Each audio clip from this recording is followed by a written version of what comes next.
Hey everybody, it's Reckless. It is May 20th, 2016, and it is also a Friday, which makes it week 89 of Xur.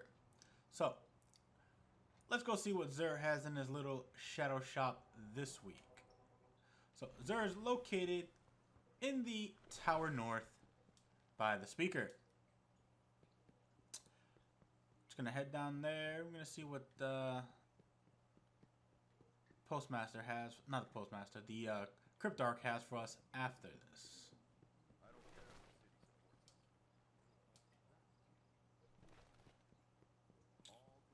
So, here Xur is in the corner. Xur, Agent of 9. Can't really see him that well because this dude's just like in the way. But it's okay. Xur! What's up, dude? So we're going to start with the Curls first. We have Emerald Coiled and Void Drive for those rare Sparrows, turn them into legendaries. Then we have Heavy Ammo Synthesis. You get 3 for 1 strange coins. Then we have your 3 coins. You get 5 for 7 strange coins. Then we have your Glass Needles. You get 3 for 3 strange coins, 3 Motes of Light, and 1 exotic shard. Then we have your Material Exchange. You get 1 Mote of Light for 2 strange coins. That's an awesome lineup. Not really. So, since we're on a hunter, we'll start with hunter first. Hunters!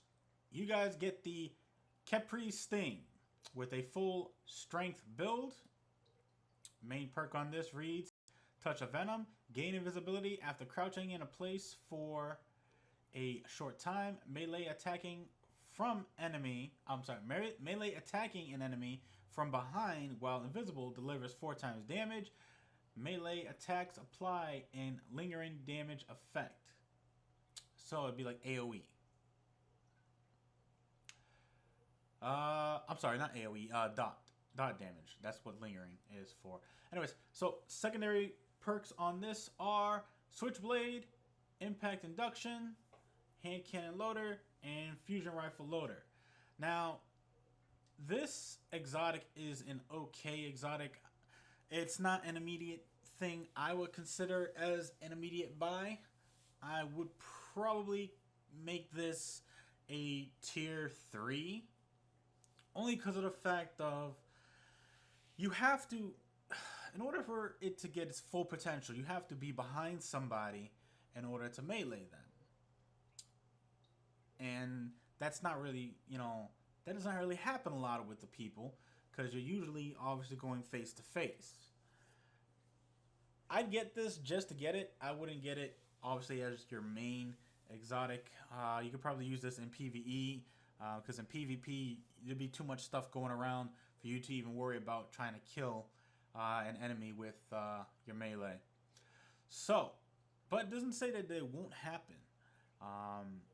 So if you obviously if you guys want it, get it. If you don't have to grab it. It's fine. And if you don't want it at all, just grab it anyways. Shard it. You'll have it in your inventory just in case it does become more useful. Next, we have the Sunbreakers for the Warlock, and it has a Intellect Discipline build. Main perk on this is Helium Cycle, and that increases the duration of your solar grenade while gaining an additional solar grenade charge. Pretty good. Secondary perks on this are Energy Projection, Impact Induction, Scout Rifle Loader, and Fusion Rifle Loader. Now, this exotic is good in a sense of, yes, it does have to do with Sunbreaker, so it is a class-specific exotic. However, if you are playing any type of zoning in PvP, then this probably is a good exotic to use. I'm not sure how good it is in specific areas in PvP that doesn't have a lot of enemies. Obviously, it wouldn't be that good.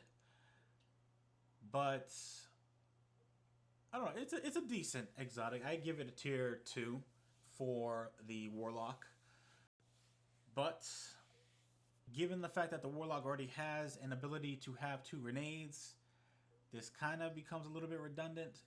Obviously, that leaves things open for other things for you to use. But again, this is definitely a good zoning exotic, especially when you want to zone out a door or a certain area. It's pretty good. So like I said, I consider this tier 2. If you guys want it, I suggest you get it. If you don't, then obviously don't get it. Actually, by the way, no, just grab it and shard it. Have it in your inventory. That way you can have it later on if you decide to actually use it. Now, oh, sorry. The next exotic we're going to go over is the Glass House for the Titan, which has a full intellect build. The primary perk on this is Bathed in Light, and Blessings of Light and Weapons of Light last longer. Secondary perks on this are Hands-On, Second Thoughts, and Invigoration. Now, I would consider the Glass House as a tier 2 exotic because there are better exotics out there for both your defender class, but I personally would rather blind enemies with the Helmetstain 14 just in case they decide to come into your bubble. But this does have its usefulness in PvE at least. I probably would go with something else in PvP. In the raid, most likely it would shine a little bit. In the King's Fall raid, especially at the War Priest and I want to say Oryx. And I guess, yeah, a little bit on Golgoroth. But, like I said, this will be a tier 2 because there are better exotics. I have found a love for the Helmetstain 14 and Twilight Garrison for my Titan, and Twilight Garrison and the Armamentarium. So, yeah. I think Bastion helps out enough to make your bubble last longer. So, hey, Black sent me an invite. So, yeah. Isn't it an immediate buy? Not really, but it's still a good buy. I still would get it. If you guys don't want it, obviously grab it anyway, shard it, and go from there. The weapon of the week is the infamous Universal Remote. It has an okay fire rate, decent impact, range, stability, reload, magazine of 5. So this is what it looks like. You have smooth ballistics, soft ballistics, CQB ballistics, crowd control, hammer forged, lightweight, snapshot, and universal remote. Universal remote states range and precision damage increases greatly while aiming down sights. Now, if I'm correct, this is the primary shotgun. Obviously, it goes in your primary slot. But yeah, that's pretty much it. And the last but not least, I'm sorry, should you get it? If you like shotguns, yes. If you don't like shotguns, I wouldn't bother.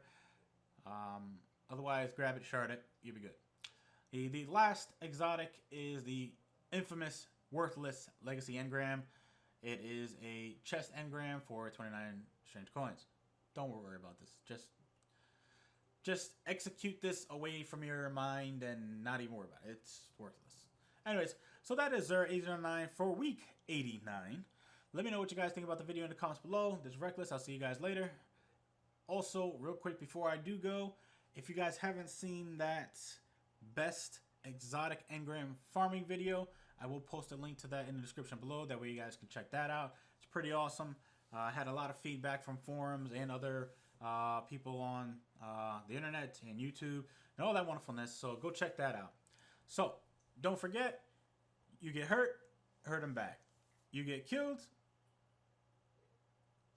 walk it off. Wait.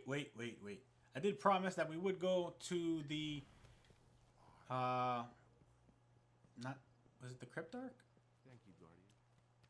Well, we go to that guy who decodes things and see what I actually have, and pretty much go from there.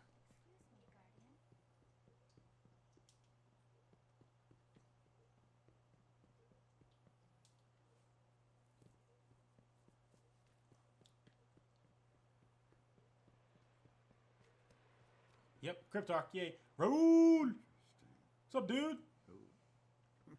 So we have a awesome exotic engram. Oh, sweet.